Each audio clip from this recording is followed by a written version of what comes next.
Okay, so I have touched on all the subjects in this video before, perhaps in individual videos or some amalgamated videos where I'm discussing some of the general issues that I want to raise here.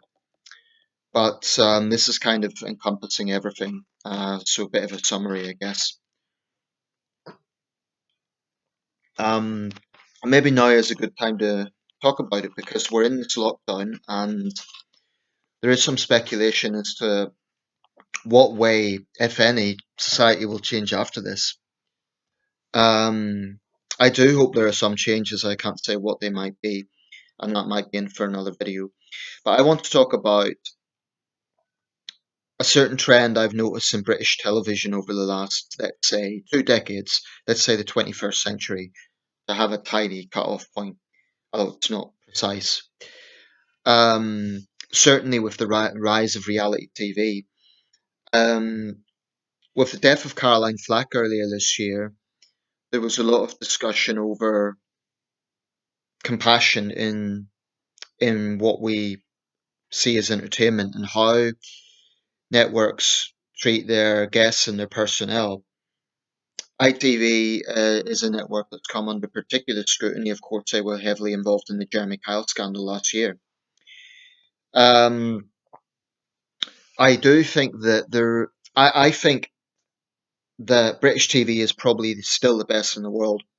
I've seen television from lots of different countries, and I still think we have world class documentaries, some world class dramas. I think we have some of the best actors in the world, both TV actors and film actors. Um, and I do think the BBC as a broadcaster still has some very, very good material, as do the other channels. So I do think that British television is probably the best in the world. You might say I'm biased because I'm British, but that is my genuine view. I think it's a lot better than American TV. You know, American TV, much of it is it's inundated with ads, a lot of them very ridiculous ads. But I also find the American approach is far more sensationalist overall. I just find British narration on documentaries to be overall more professional. And I'm generalizing a bit here, but that's my honest experience. So, that having been said, I do think that, and by the way, I've seen some good material from Canada and Australia. I'm obviously talking about English speaking countries here because other countries, other languages, I'm not multilingual, so I can't talk too much about that. Nevertheless, there has been a nastiness that has seeped through what we pass off as entertainment these days. And there's many examples of this. I'm going to quote a few. I could talk all day about Jeremy Kyle and my issues with that show, but it is history now, so I'll just touch on it because it still has its defenders. There's still people, clambering to try and get it back. I think it would be a big mistake if ITV does. I still think it's disgrace that Kyle never had to face any personal scrutiny. You know, he's a card. He didn't go to the parliamentary committee, so he couldn't even defend his own show. I have no respect for the man whatsoever. Um, the thing about the Jeremy Kyle show was not that the guests were always sympathetic. There were some very obnoxious characters there. There were people who were, wife beaters, drug addicts, some fairly obnoxious criminals. And you might think, being conservative on crime, I would favour it. And you might even say, well, Nathan, you supported the scared straight approach. Um, well, I think that should be a last resort, and I'm not entirely settled on scared straight. I do have some reservations about some aspects of it. But the point about the Kyle show was that was not in the capacity of justice. But scared straight, at least it is a legitimate legal process. It's done through legal jurisdiction. It's not done solely for entertainment. Yeah, there's an entertainment factor there, but it is actually a legally defined strategy, whatever people think of it. With the Kyle show, Jeremy Kyle had no expertise whatsoever in psychology, criminology, or anything like that. He was some sort of journalist working in the Midlands, I believe. He's from the I think he's from the southeast, but he basically has no qualifications to do what he was doing, other than the fact that he liked the sound of his own voice and he was good at riling up his audience. That was it. He would always say, "We aren't here to judge." Then he'd do precisely that. Um, Him and the producers frequently misled guests. So I really think that it got badly exposed in those parliamentary committee hearings, of which my local MP was one of the members. So I am very pleased that that's now consigned to history. I think it was rotten television. It, I found it very unpleasant the way these were real lives. This wasn't acting. It wasn't like Jerry Springer where it may have been exaggerated.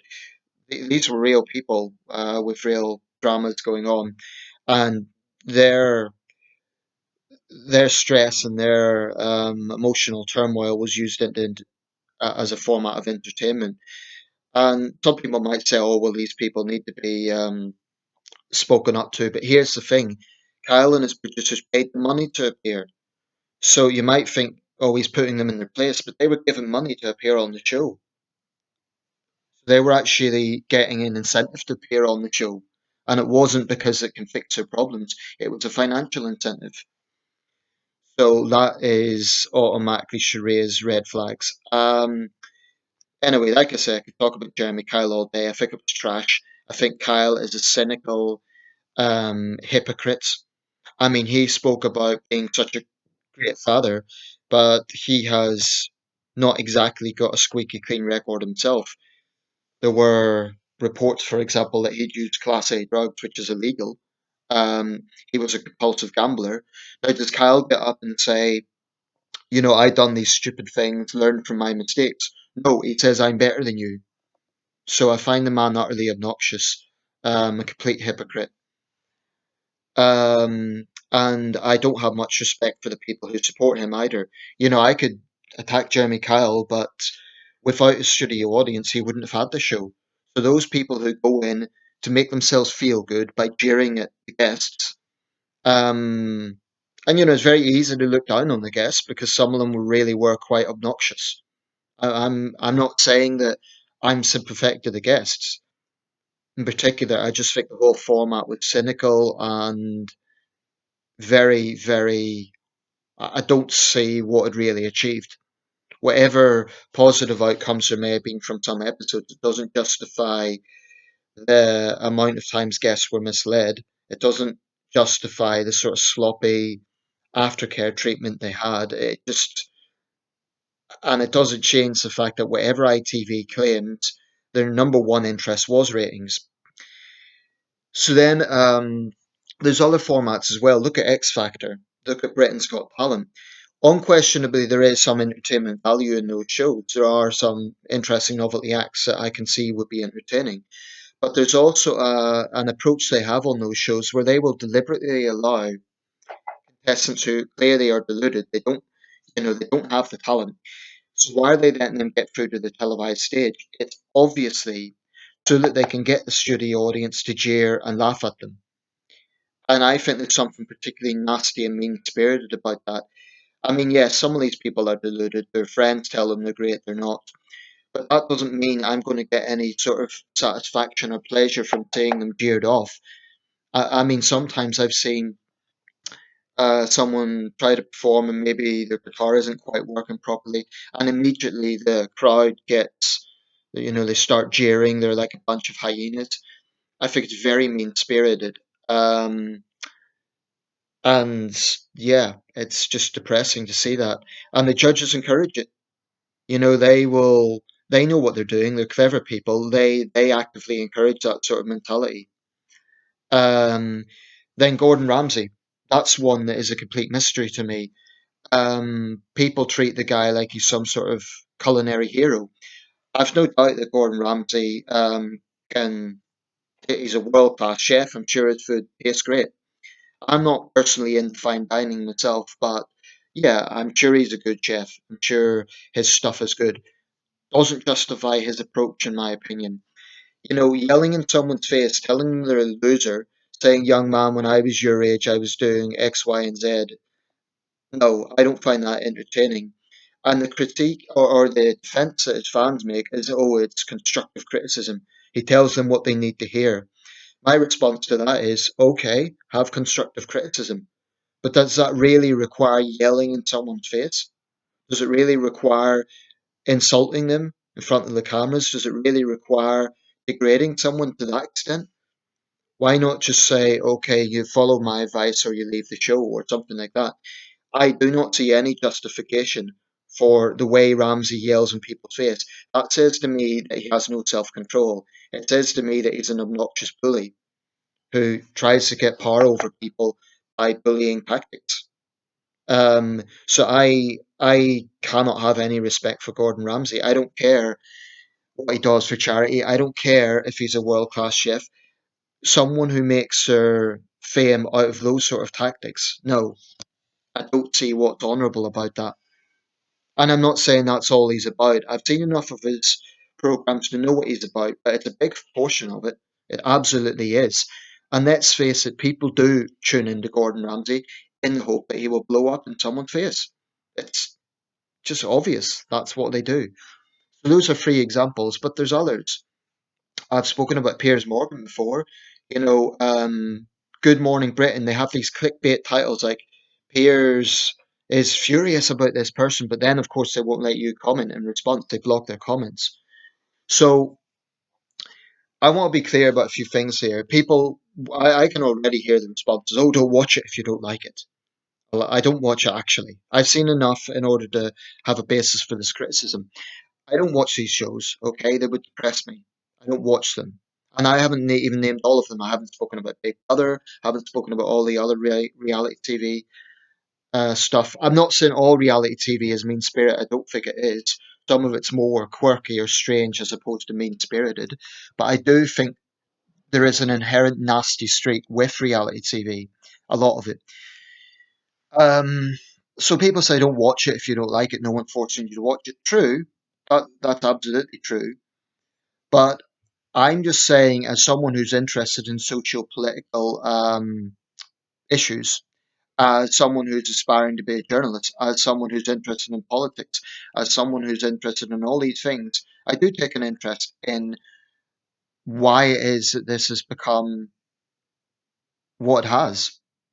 And as a citizen, I am concerned if it's having an effect on what it teaches society, on what it influences society. And no, I'm not calling for any of it to be banned. That's not what I'm saying.